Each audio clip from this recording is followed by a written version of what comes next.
सम्मोहं सर्वभूतेषु न मे द्वेष्यो अस्ति न प्रियः ये भजन्ति तु मां भक्त्या मयि ते तेषु चाप्यहम।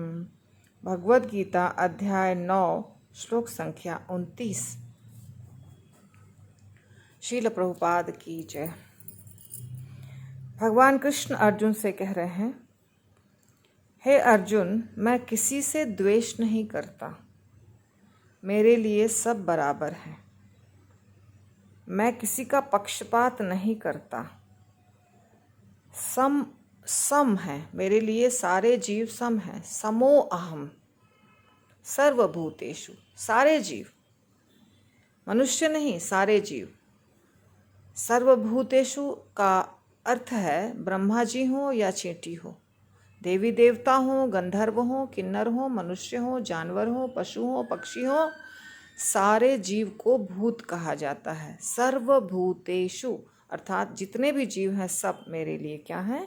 सम है, बराबर है। समोहम न मे द्वेष्यो अस्ति न प्रिय, ना मैं किसी से द्वेष करता हूँ, ना मैं किसी से ज़्यादा प्यार करता हूँ। प्रिय कोई खास व्यक्ति या जीव मुझे ज़्यादा प्रिय नहीं है और कोई कम प्रिय नहीं है।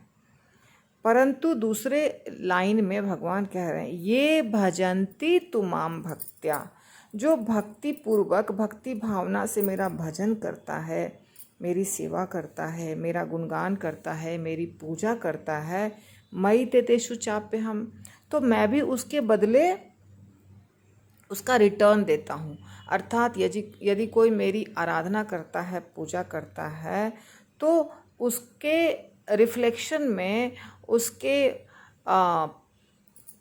उसका जो प्रभाव होता है, जब किसी कार्य को करते हैं उसका एक रिज़ल्ट होता है, तो उसके रिज़ल्ट के रूप में मैं भी उससे प्यार करता हूँ, क्योंकि वो मेरे से प्यार कर रहा है, वो मेरी सेवा कर रहा है, वो मुझे अपना मित्र मान रहा है, पति मान रहा है, पिता मान रहा है, साथी मान रहा है, प्रेमी मान रहा है, तो उसके बदले मुझे भी तो वही मानना पड़ेगा जो वो मान रहा है।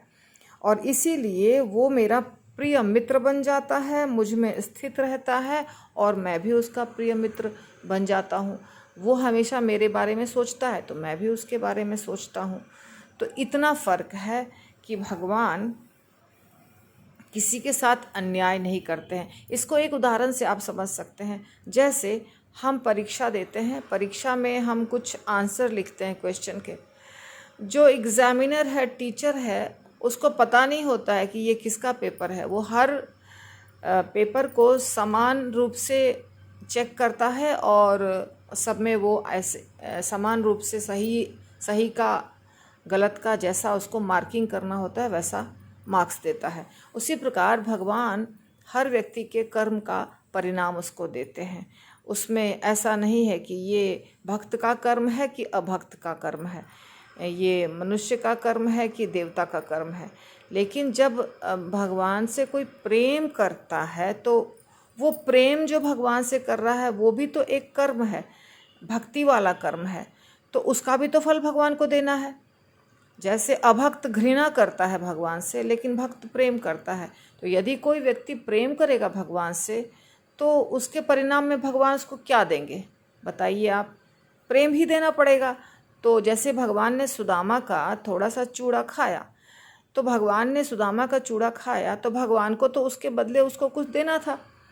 क्या देना था? अब यदि कोई व्यक्ति करोड़पति है और भगवान के मंदिर में 100 रुपया चढ़ाता है, और कोई व्यक्ति के पास 100 रुपया भी नहीं है, वो किसी से उधार लाकर चढ़ाता है 100 रुपया, तो ज़्यादा बड़ा दानी कौन हुआ? करोड़पति या जिसने उधार लाकर के 100 रुपया चढ़ाया? ये तो आप समझ रहे होंगे कि जो उधार लाकर चढ़ाया वो ज़्यादा बड़ा दानी है। तो इसी प्रकार यदि कोई व्यक्ति कृष्ण को प्रेम करता है तो कृष्ण भी उसको प्रेम करते हैं। इसमें कोई अन्याय वाली पक्षपात वाली बात तो है नहीं। तो इसीलिए सुदामा विप्र जब उनको या उनकी पत्नी उनको कहीं और से ला करके देती है गिफ्ट, तो भगवान बहुत बड़े ऋणी हो जाते हैं कि अरे इसका ऋण मैं कैसे चुकाऊं, इसके पास कुछ भी नहीं था, खुद खाया नहीं है, खुद भूखा है, खुद पैदल चल कर के आया है बिना कपड़े का, बिना जूते का, और मेरे लिए गिफ्ट लाया है। तो उसका 3 मुट्ठी चावल बहुत बड़ा गिफ्ट हो जाता है भगवान के लिए, जिसका भगवान कुछ बराबर, उसके बराबर देना भगवान के लिए मुश्किल हो जाता है। तो यही हर भक्त के साथ होता है। भक्त जब भगवान से बहुत ज़्यादा प्यार करता है तो भगवान को प्यार करना ही है। तो किसी भी अभक्त को ये नहीं सोचना चाहिए कि भगवान उसका पक्षपात कर रहे हैं। नहीं, भगवान ने तो सबके कर्मों का बराबर रिजल्ट दिया, लेकिन वो प्रेम करता है तो भगवान भी प्रेम करते हैं। हरि बोल।